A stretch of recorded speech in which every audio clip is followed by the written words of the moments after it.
Today I'm going to show you my simple 4-node structure that I use for all of my shots to get footage that looks like this out of my small mirrorless camera. Believe me, I've watched hundreds of hours of color grading tutorials and they're all super complex and just leave me feeling more confused, so today I'm going to simplify that for you. This video is aimed to be beginner friendly, so no fancy techniques, just raw step-by-step organic editing content. I hope you guys enjoy and let's get into it. Now, getting into the editing side of things, I'm going to try and break this down in as simple terms as possible for you guys, trying to make this as beginner friendly as possible.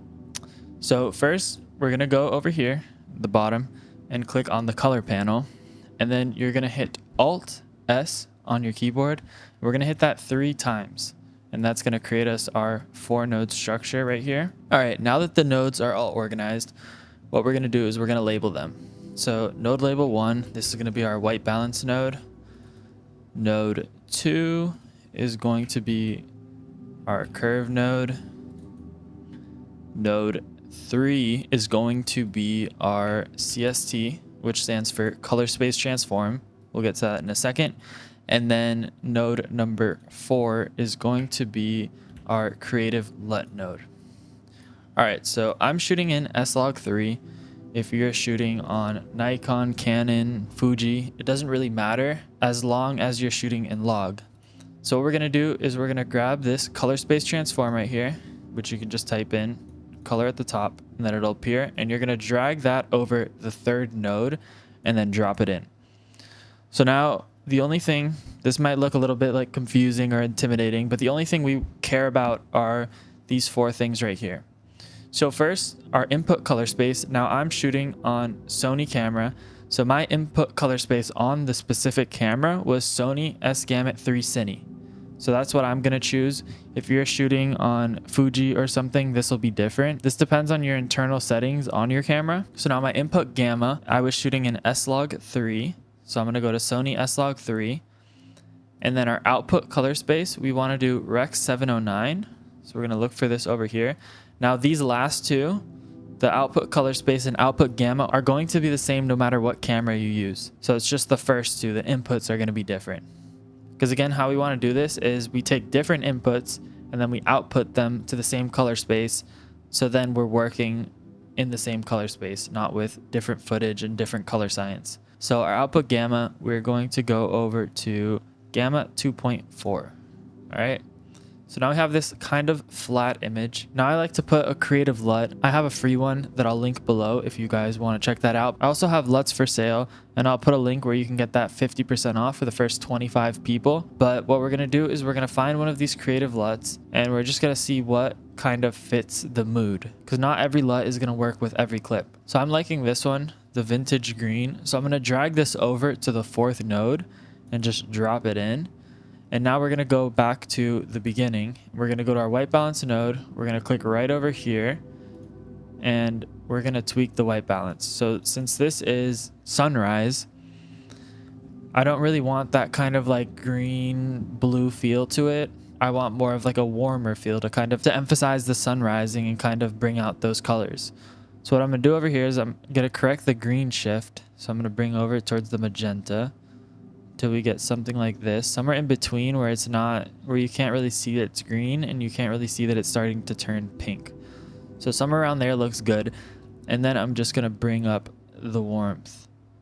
Somewhere around here looks good. And now here is where all the real magic happens. So we're going to go over to our curve node and we're going to click over here. And then right here is the tone curve. So if you don't know what this is essentially like the histogram for your image, which shows you the exposure. So like right over here would be blacks, and then these are kind of like the blacks of your image, then it moves into the midtones, and then over here are highlights. So generally in camera, you want to expose, I guess, a little more to the right. That way you retain some detail in the shadows, but you don't want it to be super far to the right or super far to the left, because then you're losing detail, and that's called clipping. So you could be clipping your black. So if I were to drag this down, you can see right here in the waveform that I'm losing information. So if I drag this up, that information comes back. But if you expose this in camera and your shot looks like this in camera, it's really hard to recover it. So although we're trying to do the most in our color grading to get the most out of the footage, it's really important that you expose properly in camera. All right, so that being said, we're gonna get into how to use the tone curve. So what I like to do is I like to just make a couple points along this line. This allows you to kind of fine tune the image. So like right here, if I were to just move this, you can see how it's only affecting the blacks and the darker parts of the image, because this is left is darker, right is brighter. So right over here, I'm going to just try and bring down the blacks, and maybe over here bring up a little bit of the midtones, and then I could bring this down a bit. That way we kind of get this even exposure in the sky and it's not overly bright. Maybe add some more. Bring up a little bit of brightness up here. And then maybe bring this down a bit. And then lastly, what I like to do, I don't know if this is like best practice, but I go over here to the fourth node, Creative LUT, and then I keep the curves on. And I'll just hit right here, right before, and then I just bring up the blacks ever so slightly to just kind of create like a little fade. I don't like when my footage looks like super contrasty, where like the blacks are like something like this, where they're just like slightly off black. So you can see this is without the Creative LUT. This is just contrast Rec 709 conversion, and then with the Creative LUT, it looks a lot better. So now just for reference, I'm going to do this again with these last couple of clips. So what I'll do right here, since we already kind of have this node structure set up, is I'm just going to hit Control C, and it's Command C if you're on a Mac. Then I'm going to go over to this node right here and just Control V, paste it, Control V, paste. So here, this is a completely different clip, a completely different feel. So I'm going to reset the white balance, and you can do that just by double clicking on temperature and tint. And then I'm going to go over to this Creative LUT, and I'm just going to reset the node grade, just because there might be another LUT that I feel like works better with this clip. So right here, this clip, you can see that there's no real like warm tones in it. This is more of a moodier kind of like blue hour, I would say, is what I'm trying to like emphasize, a little moodier. So I want something like this. Like you can see how like the vintage green doesn't look as good, I would say, as like the neutral legacy, because that really emphasizes that kind of like monochrome blue look. So I'm going to go with this one for the Creative LUT, and then color space transform. And then I'm going to go over to the white balance now and probably just bring that back a bit. And I'll just play around with the greens, magentas, maybe like slightly to the greens. I feel like looks a little bit better. And now with the curves, what I'm aiming to do is create contrast and separation between like these dark parts of the waves and the bright parts of the waves. So I'm going to go over here. Let's resize this back. But I also don't want it to be so dark that it's like completely clipping out the blacks.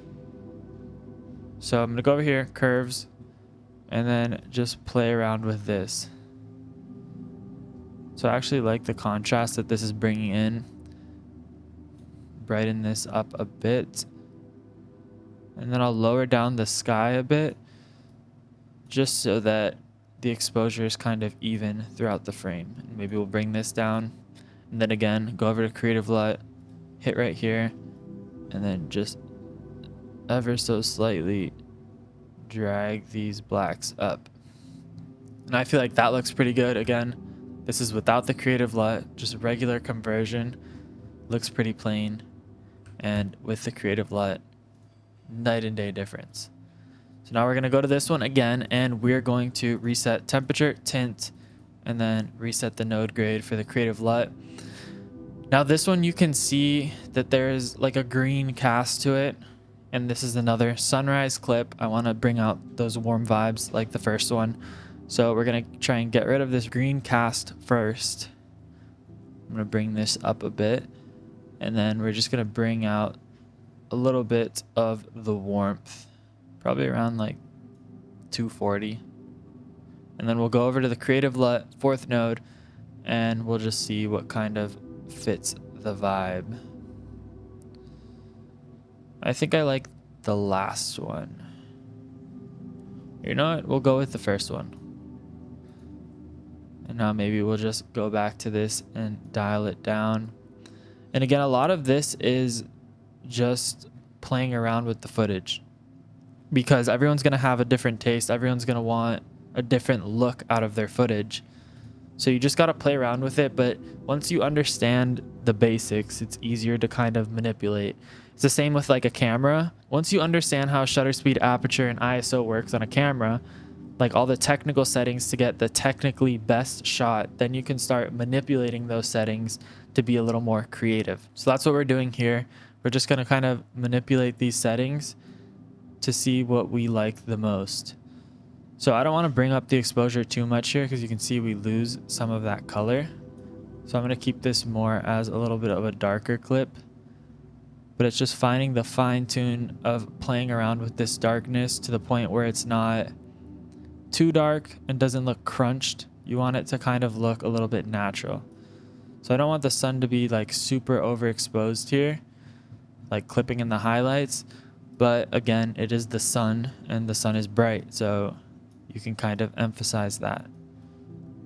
So something like this, I feel like looks pretty good. And then again, creative LUT down here and just drag that up a bit, very slightly. And I feel like that kind of just takes the harshness out of it. And there we go. We have this completely color graded from log to this, from log to this, and from log to this. So again, if you want to pick up those creative LUTs for the first 25 people that purchase them, they are 25% off. It will completely transform your footage. I've been using these in my color grades for years now, and I'm finally just releasing them. And if you guys don't want to help support your boy, it's okay. I'll put a free creative LUT in the bio, which you guys can download. That way you can follow the same process without having to spend any money. So I hope you guys enjoyed this. I hope you got some value. Color grading isn't really that hard. You just got to play around with it. I hope this was pretty beginner friendly. And again, if you guys have any questions, just feel free to just drop a comment and I'm happy to answer. I also post a lot on Instagram and TikTok, giving out a lot of filmmaking advice on how to get more cinematic footage. So if you guys are interested in that, I'll link my stuff down below and you guys could give me a follow. So thanks for watching. I love you guys and I'll see you next week with another video.